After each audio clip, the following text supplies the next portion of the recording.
कर्नाटक में दम दिखाएंगे सीएम योगी।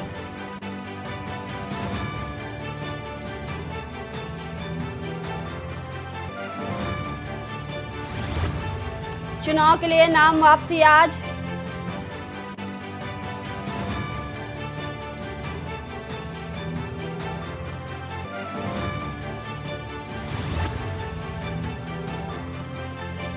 मुख्तार अंसारी परिवार की बड़ी मुश्किलें। मुख्तार अंसारी की पत्नी अफसा अंसारी पर 50,000 का इनाम घोषित।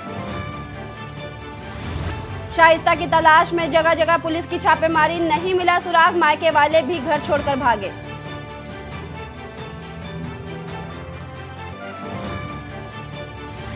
अखिलेश ने फिर साधा भाजपा पर निशाना, बोले ध्यान भटकाने के लिए भाजपा उछाल रही नए नए मुद्दे।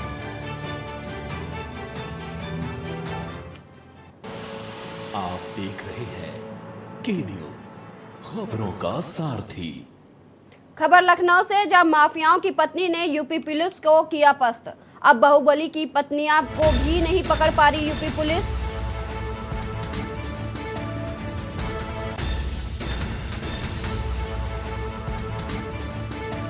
आफसा पर शाइस्ता परवीन और आफसा अंसारी की तलाश में पुलिस। माफियाओं की पत्नियों ने यूपी पुलिस को किया पस्त। खबर लखनऊ से बता रहे हैं, माफियाओं की पत्नियों ने यूपी पुलिस को किया पस्त। अब बाहुबली की पत्नियों को नहीं पकड़ पा रही पुलिस। अतीक की पत्नी के बाद मुख्तार की पत्नी पर भी शिकंजा। फरार शाइस्ता के बाद आफसा अंसारी पर कसा शिकंजा। आफसा अंसारी पर इनाम की राशि 50,000 रुपए घोषित की गई है। आफसा पर मऊ से भी 25,000 का इनाम घोषित हुआ। शाइस्ता परवीन और आफसा अंसारी की पुलिस को तलाश। माफियाओं की पत्नियों ने यूपी पुलिस को किया पस्त।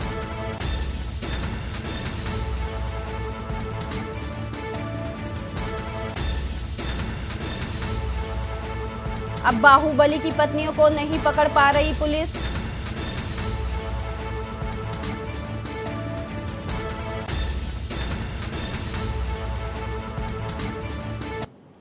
खबर लखनऊ से, जहां कैसरबाग में कर्मचारी से लूट का मामला सामने आया है।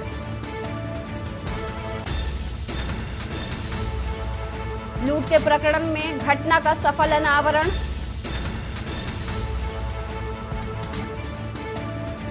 व्यापारी के कर्मचारियों ने ही दिया था घटना को अंजाम, सूत्रों का ऐसा बताना है। लूट कांड का पुलिस जल्द कर सकती है खुलासा। खबर लखनऊ से है, जहां कैसरबाग में कर्मचारी से लूट के मामले में पुलिस ने सफल अनावरण किया है। कहा जा रहा है पुलिस जल्द ही इस मामले का खुलासा कर सकती है। वहीं सूत्रों का कहना है कि व्यापारियों ने खुद ही इस घटना को अंजाम दिया था।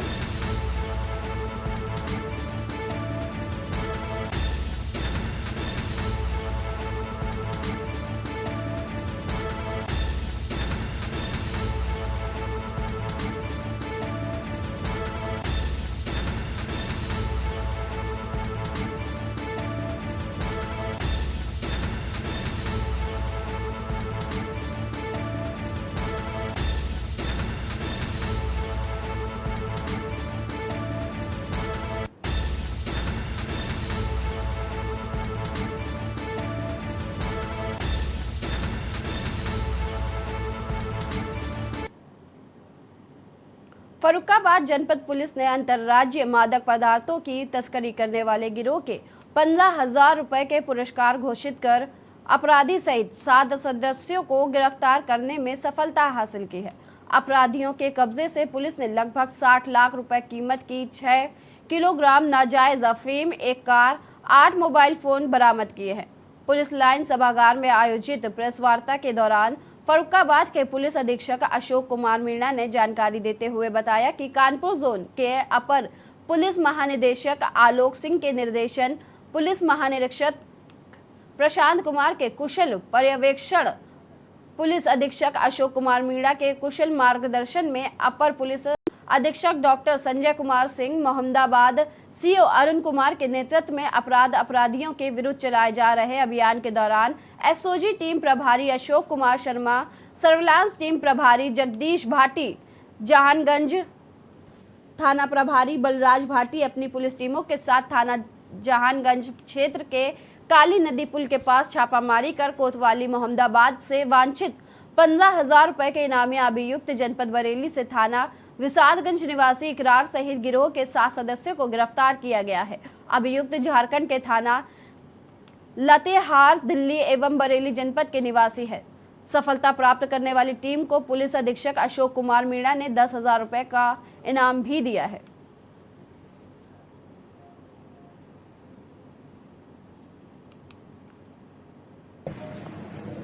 ये थाना जहानगंज के अंतर्गत सीओ मोहम्मदाबाद के नेतृत्व में जो जहानगंज थाना टीम है, एसओजी टीम और सर्विलांस टीम है, इनके द्वारा एक अंतर्राज्यीय मादक पदार्थों की तस्करी करने वाले गिरोह के 15,000 रुपए का जो पुरस्कार घोषित इनामी अपराधी था, उसके साथ 7 सदस्यों को गिरफ्तार किया गया है, जिनके पास से 6 किलोग्राम नाजायज अफीम बरामद हुई है, जिसकी अंतर्राष्ट्रीय बाजार में कुल कीमत 60 लाख रुपए है। साथ ही साथ इनके पास से एक कार जो परिवहन के रूप में इसको यूज करते हैं, ये 8 मोबाइल और 1,500 रुपए नगद बरामद हुए हैं।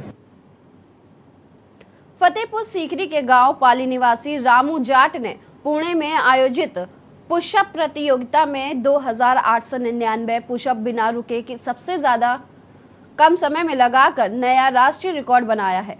रामू जाट के मुताबिक 14 से 16 अप्रैल तक पुणे में आयोजित राष्ट्रीय स्तर की पुशअप चैलेंज प्रतियोगिता में उसने हिस्सा लिया था। इस दौरान उन्होंने 2,899 पुशअप बिना रुके लगातार नया रिकॉर्ड कायम किया है। रामू ने बताया कि इस प्रतियोगिता में राज्य स्तर एवं देश स्तर के चुने हुए 1700 खिलाड़ियों ने भाग लिया था, जिसमें कुछ खिलाड़ी नेपाल एवं भूटान के भी थे। इस जीत पर रामू को 1 लाख रुपए की धनराशि के साथ गोल्ड प्रदान किया गया है।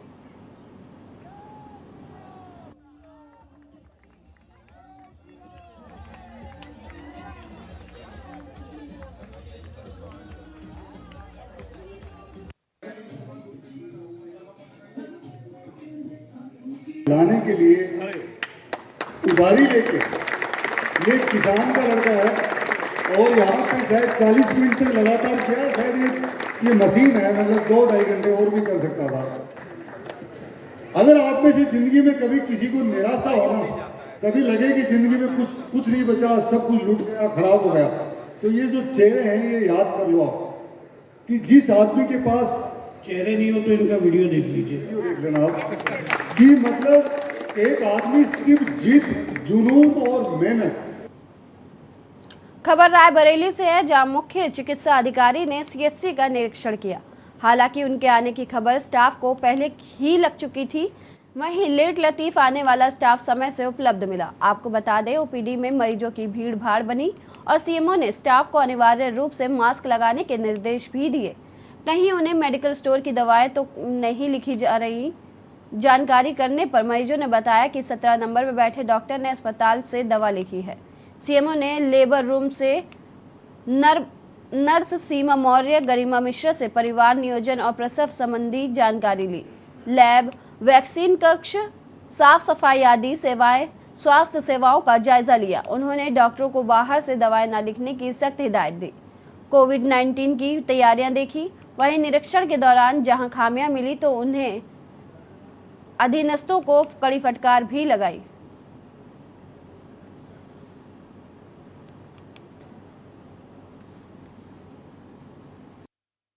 आज सीएचसी का निरीक्षण किया गया है और पिछले निरीक्षण से तुलना की गई है, तो मुझको कुछ बेहतर दिखा है और ऐसे ही और बेहतर कर सकते हैं। जो आपने पर्चों को चेक किया, उन पे क्या नहीं, उसी में निरीक्षण के दौरान ही देखा कि जो एग्जिट पेशेंट्स हैं उनका पर्चा वगैरह का निरीक्षण किया गया, तो दवाएं अस्पताल से लिखी जा रही हैं और मिल भी रही हैं। ललितपुर जनपद के जिला महिला चिकित्सालय में महिलाओं की सक्रियता से भोले भाले ग्रामीण मरीजों को ठगने का काम किया जा रहा है।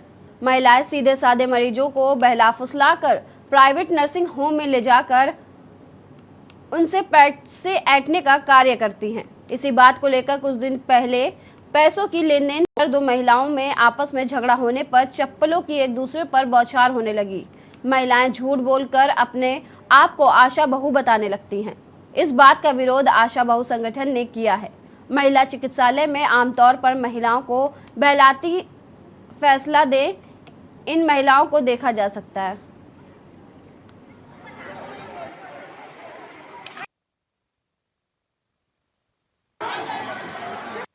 यहाँ जो दलाल सक्रिय हैं और यहाँ अपने आप को आशा बता के हमारी सारी आशाओं को बदनाम किया जा रहा है। यहाँ की सारी मिली भगत से ही ये दलाल अपना नाम रोशन किए हैं और हम लोग कई बार शिकायत जिला मुख्यालय पे अपने सीएमओ सर से, अपने जिलाधिकारी महोदय से, उप जिलाधिकारी महोदय के पास सारे नाम दे चुके हैं हम लोग। इनकी कार्रवाई कुछ नहीं हुई। एक बार तहसीलदार सर आए थे, रंगे हाथों मैंने खुद पकड़वाया था दलालों को, मगर कार्रवाई कुछ नहीं हुई। दलाल कौन है या उसका अटेंडेंट कौन है, इसके लिए जो हमने लेटर्स लिखे थे, सीएमओ को भी लिखा है और एसएसपी को भी लिखा है, जिससे कि इस चीज़ को हमें कुछ इस तरह का करें कि जिससे कि हम ये जो यहाँ पर लड़ाई झगड़े और पेशेंट्स का लेना देना, पेशेंट्स के में झगड़ा होता है, इसको ख़त्म कर सकें। और दलालों का जो सो कॉल्ड दलाल है, अटेंडेंट है, दलाल है, हमें नहीं पता लगता इस चीज़ का, क्योंकि वो डॉक्टर से भी कह देते हैं कि आप लोगों को क्या ज़रूरत है बीच में बोलने की, हम हैं तो इसके चाचा हम कहीं भी ले जाएं इसको। खबर झांसी से, जहां बबीना थाना क्षेत्र में BHEL इलाके के मुन्ना लाल सोनी को 4 बदमाशों ने अपना निशाना बनाया। वहीं दुकान से लौटते वक्त मुन्ना लाल के हाथ से तमंचे के बल पर तकरीबन 40 लाख रुपए की लूट को अंजाम दिया गया, जिसमें सोना भी शामिल था। इसके बाद पुलिस ने सरगर्मी से बदमाशों की तलाश की। देर रात सूचना मिली कि बेदौरा के पास में ओम बाबू यादव और गिरवर राजपूत 2 बाइकों से आ रहे हैं। अंधेरे में पुलिस ने बाइक सवार 4 बदमाशों को रोकने का प्रयास किया। बदमाशों की ओर से फायरिंग की गई, जिसकी जवाबी फायरिंग में गिरकर राजपूत और ओम बाबू यादव घायल हो गए। बाकी 2 बदमाशों की तलाश की जा रही है।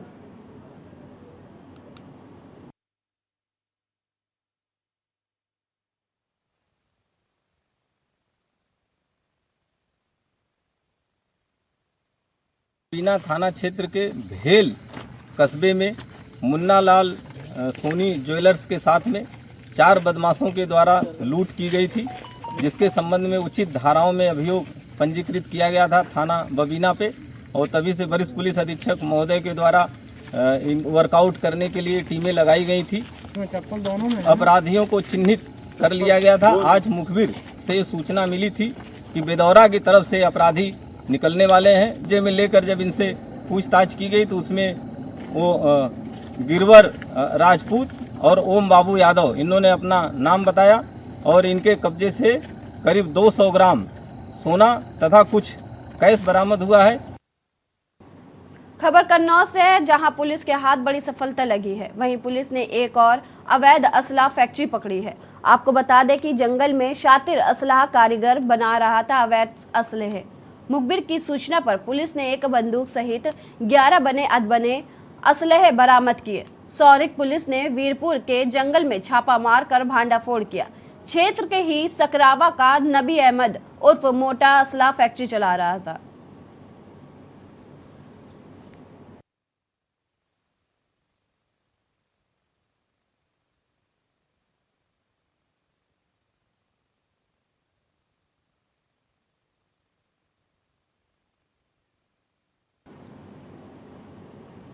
कासगंज के सदर कोतवाली क्षेत्र में पारिवारिक कलेश के चलते भतीजे ने अपने 2 सगे चाचाओं पर कैंची से हमला कर दिया।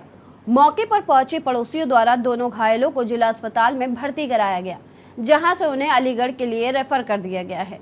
वहीं मौके पर पहुंची पुलिस ने आरोपी भतीजे को गिरफ्तार कर लिया है।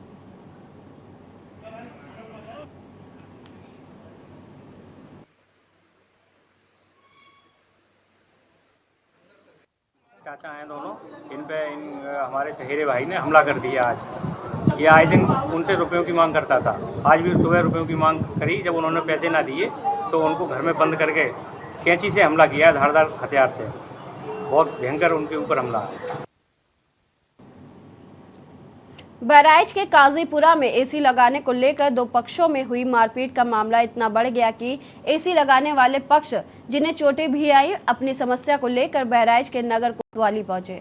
वहीं उन्होंने पुलिस को अपनी समस्या से रूबरू कराया, जिसके बाद पुलिस ने तहरीर लेते हुए पीड़ित पक्ष को कार्रवाई का आश्वासन दिया।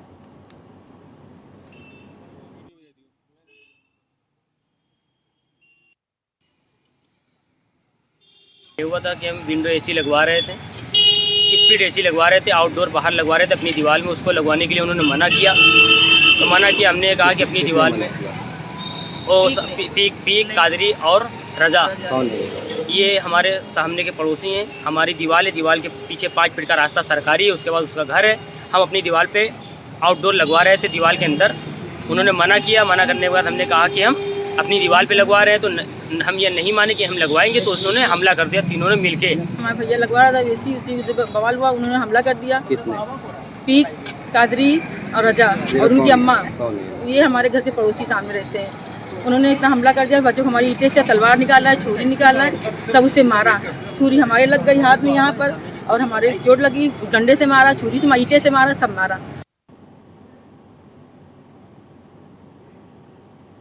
वक्त है एक छोटे से ब्रेक का, जल्द हाजिर होंगे। आप देख रहे हैं के न्यूज, खबरों का सारथी। ब्रेक के बाद आप सभी का एक बार फिर से स्वागत है। बढ़ते हैं खबर की ओर। खबर शाहजहांपुर से है, जहां रौजा थाना के अंतर्गत तेल डिपो रेलवे लाइन पर 2 व्यक्तियों की ट्रेन से गिरकर दर्दनाक मौत हो गई। जब मौत की सूचना जीआरपी को मिली तो जीआरपी और आरपीएफ दोनों ही मौके पर पहुंचकर रेलवे ट्रैक पर से दोनों के शव को हटाया और मौके से प्राप्त कागजों से मृतकों की पहचान अमित कुमार शुक्ला, उम्र करीब 32 वर्ष, पुत्र अरविंद कुमार शुक्ला, निवासी 6 लेबर कॉलोनी विष्णुपुरी, कानपुर नगर, मनीष सिंह, उम्र 42 साल, पुत्र विक्रम सिंह, विष्णुपुरी, कानपुर के रूप में हुई है। जीआरपी ने मृतकों के परिवार को सूचित कर दिया है और दोनों को शवों को पोस्टमार्टम के लिए भेज दिया है।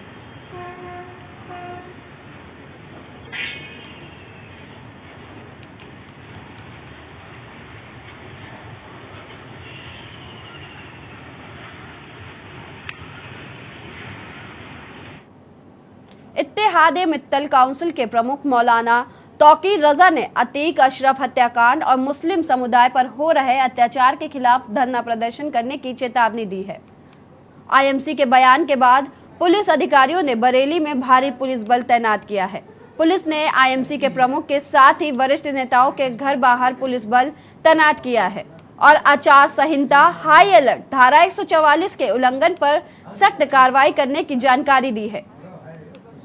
मुझे बलपूर्वक जबरदस्ती रोक दिया जाता है, कत्ल करवाओ अपने गुंडों से, 144 लगा दो, फिर लोगों को निकलने से रोक दिया जाएगा। हमें धरना प्रदर्शन स्थल पर नहीं जाने दिया गया। अदालतों को घर बैठने पर मजबूर किया जा रहा है। जो 3 शूटर सामने आए वो एक्टर थे। अगर मुख्यमंत्री शामिल नहीं है तो उन्होंने क्यों कहा था मिट्टी में मिला देंगे। इसलिए मुख्यमंत्री पर मुकदमा होना चाहिए, मुख्यमंत्री को आरोपी बनाया जाना चाहिए, ये मेरी मांग है। जिन लोगों की गलत तरीके से हत्या की गई है, तमाम एजेंसियों का गलत इस्तेमाल किया जा रहा है, पुलिस का गलत इस्तेमाल किया जा रहा है। महाराष्ट्र के हेमंत करकरे की आतंकवादी हमले में मौत नहीं हुई, उनकी हत्या करवाई गई। मौलाना तौकीर रजा।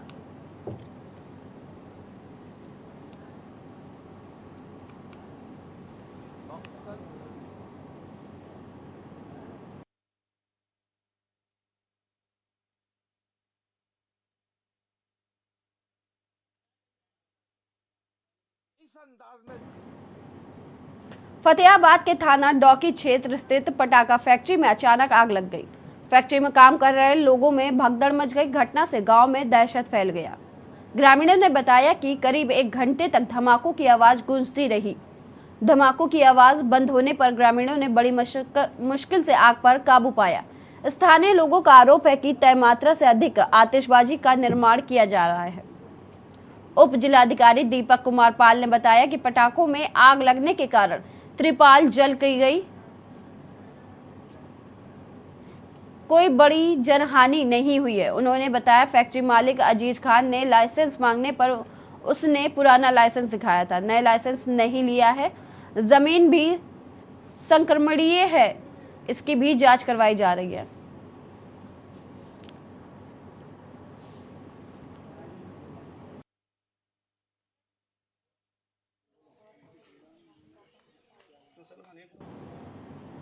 उन्नाव में कुल 16 नगर पंचायतें, 3 नगर पालिकाएं हैं। नगर पंचायत मौरावा में सियासी पारा चरम पर है। भाजपा से टिकट नहीं मिलने पर एक प्रत्याशी ने भाजपा के प्रत्याशी के प्रस्तावक को धमकी दी है। नगर पंचायत मौरावा में 3 दशक से अधिक शुक्ला परिवार का राज है, लेकिन इस बार मैदान में राज्यसभा सांसद संजय सेठ के भतीजे विवेक सेठ मैदान में ताल ठोक रहे हैं। नवनीत शुक्ला और विवेक सेठ दोनों ने ही भाजपा से टिकट मांगा था, लेकिन भाजपा ने विवेक सेठ को अपना प्रत्याशी बनाया, जिसके बाद मौरावा के सियासी गलियारों में हलचल बढ़ गई है। साजिश के तहत विवेक सेठ के प्रस्तावक धीरेन्द्र को धमकाया गया, लिहाजा प्रस्तावक ने अपना प्रस्ताव वापस ले लिया और प्रार्थना पत्र देकर पुलिस प्रशासन से अपनी जान का खतरा बताकर न्याय की गुहार लगाई है। मुद्दा यही है कि मेरे को भारतीय जनता पार्टी से टिकट मिला था और जो मेरे विरोधी है नवनीत शुक्ला, वो भी भारतीय जनता पार्टी से टिकट मांग रहे थे। मेरा टिकट फाइनल हो गया तो उनका नहीं हुआ। मैंने भारतीय जनता पार्टी से 17 तारीख को नामांकन कराया, जिसके उपरांत 17 तारीख की शाम को मेरे प्रस्तावक को डराया धमकाया गया, इनके द्वारा गाली गलौज करी गई, जिससे भयभीत होकर के मेरे प्रस्तावक ने प्रस्ताव वापस लिया है। कोशिश कर रहे हैं कि प्रस्तावक से बात हो जाए और सिंबल बहाल हो जाए। बहराइच के क्षेत्र निवासी पिछले कई सालों से जलभराव की समस्या से परेशान है। स्थानीय निवासियों ने बताया कि जलभराव की समस्या से बच्चों को स्कूल नहीं जा पाते हैं और घरों से निकलने में काफ़ी परेशानी का सामना करना पड़ता है। उन्होंने बताया कि संबंधित अधिकारियों को परेशानी से अवगत कराया था, लेकिन अभी तक कोई उचित कार्रवाई नहीं की गई है। क्षेत्रवासी ने चुनावी मैदान में उतरकर समस्या का समाधान करने की ठानी है। पिछले 10 वर्षों से पानी में परेशान होकर जब सबसे गुहार लगाई, किसी ने नहीं सुना, तो मैंने अपने माताजी को स्वयं इस बार प्रत्याशी के रूप में घसियारीपुरा को जल भराव से मुक्त कराने के लिए उतारा है। पिछले कितने सालों से आप लोग परेशान? करीब 10 सालों से जल भराव की स्थिति बहुत भयानक और बहुत विकराल रूप ले चुकी है, जिसकी अभी तक कोई भी सुनवाई और किसी भी तरीके का कोई कार्य नहीं हुआ। मिला तो सिर्फ आश्वासन। फिलहाल खबरों में इतना ही। देखते रहिए के न्यूज़।